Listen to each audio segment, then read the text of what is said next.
You create a purpose committee, an environmental analysis committee, a strengths and weaknesses committee, and an assumption committee. Now you give them each of those files. They have been involved in the discussion, and it's each of those committees' job now to go out and add a few more people in the organization, 1, 2, or 3 to that committee, and start writing a purpose statement. Start gathering environmental analysis. We need more information. Your controller's got to be on your strengths and weaknesses committee. What's the financial condition of this company? Now, what you've noticed now is we've added about another 10 or 15 people into the process. Now we're getting involvement from a larger group of people in the planning process. If you're on a retreat now, you're into your 2nd or 3rd day. They come back and continue to report. If you're using the luncheon or breakfast meeting approach, each committee week after week comes back and continues to report. Now you've got a foundation. You've got a good, solid foundation for planning. So many times I've seen organizations that want to step aside. Let's don't take time for that. We know what business we're in. We understand our strengths and weaknesses. Hey, assumptions wasting time. Let's go for the target. You've got to have the ability to stop, to set back, and thoroughly assess the situation before you set these key overall objectives. Once your foundation is agreed upon, then you come back, and now what we're looking at is 5-year specific measurable key results. What you're trying to do now is say, if we're going to accomplish what's in our purpose statement, what are some specific targets? What are some landmarks? Where should we be in 5 years? In a profit-generating business, you're usually looking at things like profits, return on investment. You're looking at profitability in sales, production and productivity. You know, what should our productivity rate be in terms of units, cost per unit efficiency? What should be the product characteristics? What are our quality objectives? In terms of people in your human resource plan, turnover rates, objectives that have something to do with people.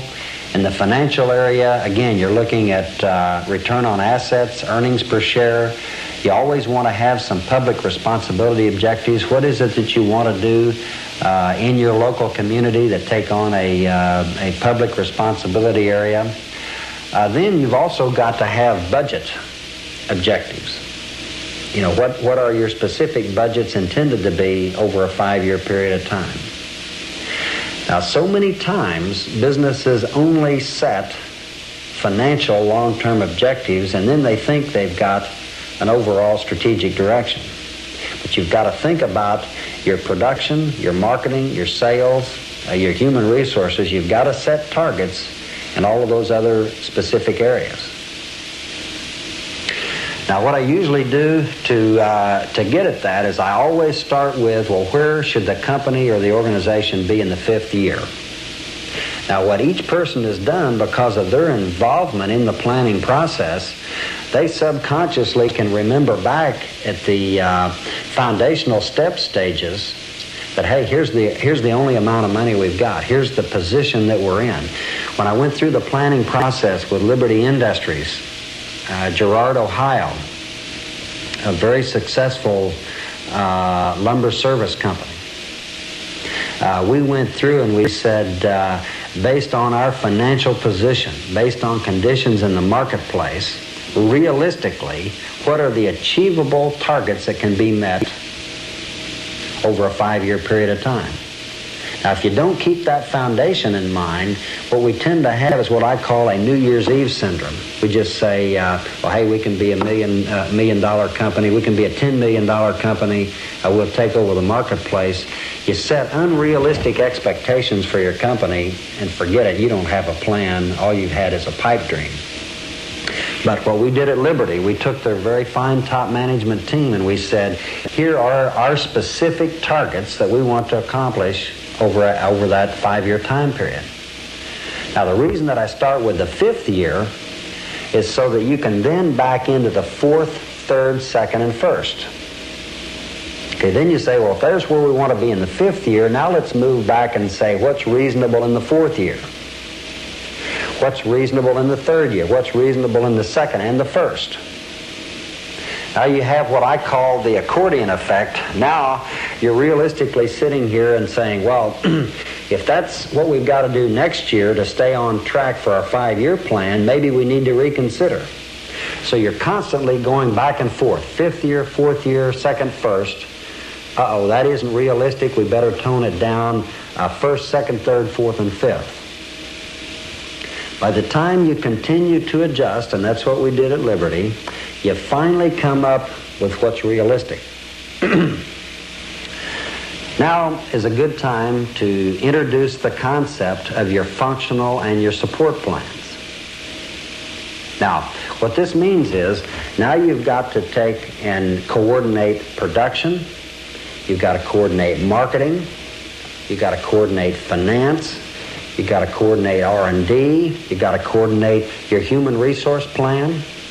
All of those plans have to synchronize in with the 5-year plan. So each head of each unit then, let's say that I'm the head of human resources in a particular organization. Once I see the specific 5-year plan, and that's what we're trying to do with the Imperial Corporation of California, is they are developing a very sophisticated 5-year human resource plan based on where Imperial is going over the next few years. Their director of human resources, because he's part of the overall planning process, knows the strategic direction of the financial institution, then he can come back with his staff and go through the very same process. What's the purpose and reason for being for the human resource area? He can come back and say, now, what are the environmental factors in the state of California? What's the turnover rate? What's the labor pool like? Are the skills there to run a major financial institution? What are the strengths and weaknesses of our own area? Here you do things like a asset and liability inventory. Here you find out the attitudes of your people. The plan's based on some assumptions. Your human resource plan then has very specific 5-year objectives, just like the overall strategic plan. Now you're literally doing the same thing in marketing, production, all other areas of the business. What I've seen throughout my business career is a total, complete lack of coordination of these plans. I've seen situations where marketing has said we're going this direction with those products. Nobody ever talks to production. I've had a career as a production executive, and in most cases, production people are left out of the planning process.